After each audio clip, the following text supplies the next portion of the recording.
traz o alerta para queda de idosos? Pois é, tem até um nomezinho diferente, né? Vou conversar aqui com o Fabrício. Bom dia, Fabrício. Seja bem-vindo ao Mulher Demais. Obrigado. Como é que é o nome desse medo de quedas? Pitofobia. Pitofobia, né? Isso. E aí a gente sabe, né, que durante esse período de isolamento, de pandemia, os idosos estão mais em casa e as quedas, inclusive, aumentaram bastante nesse período, né, Fabrício? Como é que você vê essa questão assim? Como é que você avalia isso?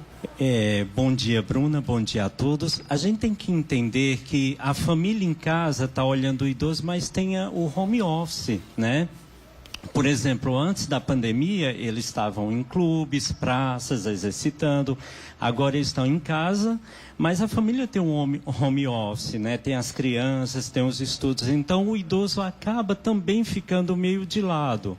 Então, esse medo de cair, né? Essas quedas, esses dados é muito grande, muito extenso. A OMS registrou 1 milhão de quedas nesse período. Nossa, é bastante sendo que coisa. 600 mil só no Brasil. Entendi. 90% são as fraturas de fêmur, né? 90% são quedas. Por quê? Por exemplo, tem acidente de carro, Sim, caída de moto, mas os 90% são quedas em casa, principalmente no banheiro. O banheiro é um lugar onde a gente tem que olhar com cuidado.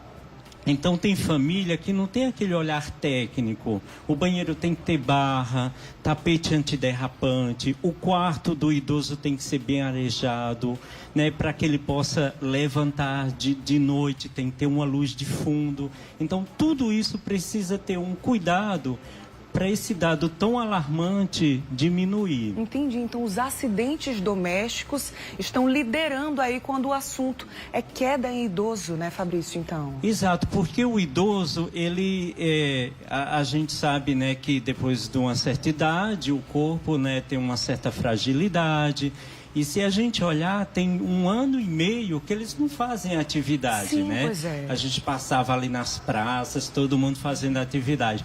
Com essa pandemia, eles ficaram em casa. Então, o corpo acaba com preguiça, né? Acaba sem movimentação. E isso influi muito no andar, na marcha, no equilíbrio. Então, a pitofobia é o medo de cair. Ele tem sudorese, ele tem, fica nervoso, trêmulo. E a síndrome pós-queda é o medo depois que ele caiu. Então, a pitofobia pode se relacionar na síndrome pós-queda porque acaba virando uma fobia de andar. Então, a gente tem que estar muito atento ao idoso, principalmente os familiares, né, que estão em casa com eles, se eles estão com medo de sair, se eles estão mais sentados. A gente tem que prestar atenção nisso porque pode criar um certo trauma nele. Principalmente quando acabar a pandemia, ele não vai querer mais ir para a rua, ir para o clube e fazer atividade. Grande parte desses acidentes, inclusive acidentes que na maioria dos casos acontecem nas residências, eles podem ser evitados então, né, Fabrício? De que maneira esse medo pode diminuir através então desses cuidados, da prevenção mesmo às quedas, né? Exato, Bruna. Primeiro a gente tem que conversar. E uma coisa muito triste que a Rede Record perdeu foi o Gugu Liberato. Por quê, Bruna? Os idosos, desde jovem fazem suas atividades, sobem escada. Quando chega uma certa idade, ele não percebe. Então, por exemplo, o Gugu, ele tinha 60 anos, entendeu? Então, já é uma idade para a gente, um sinal amarelo. Sim. Eu não vou com 60 anos subir uma escada, por mais, por exemplo, você faz atividade, está sempre em academia, mas depois dos 60...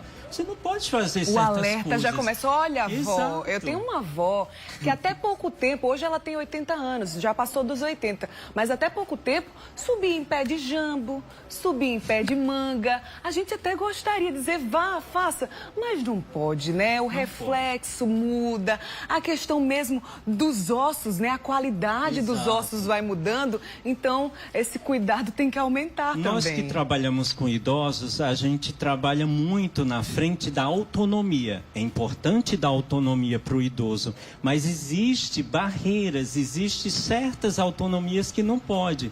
Então, por exemplo, quando o Gugu subiu aquela escada e ficou no teto, jamais ele ia lembrar que ele tinha 60 anos. Ele estava com aquela cabeça de, eu sempre subi, eu sempre arrumei. E pensa assim, nunca vai acontecer comigo, eu sou forte o suficiente. Então a família, né, aquela rede de apoio que está ali do lado, precisa, né, dar uma conversada, né, Fabrício? E trazer esse exemplo do Gugu, porque infelizmente uma pessoa, né, de mídia, uma pessoa famosa, o exemplo aí, tá vendo, vovô? Então você não pode. Aí já fica um alerta. Então tinha que ser uma lei para todos os banheiros de qualquer casa. Não tem o idoso aqui, mas tinha que ter barras.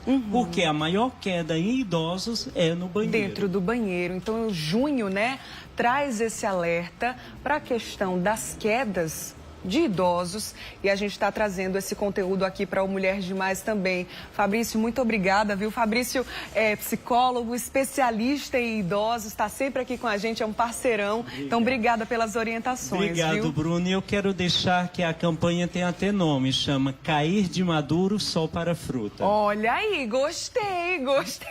Muito obrigada pela participação, viu? Obrigado. Até mais. Até mais. E olha, só lembrando para você, né, que ainda hoje aqui no Mulher Demais a gente vai falar sobre osteoporose, tá?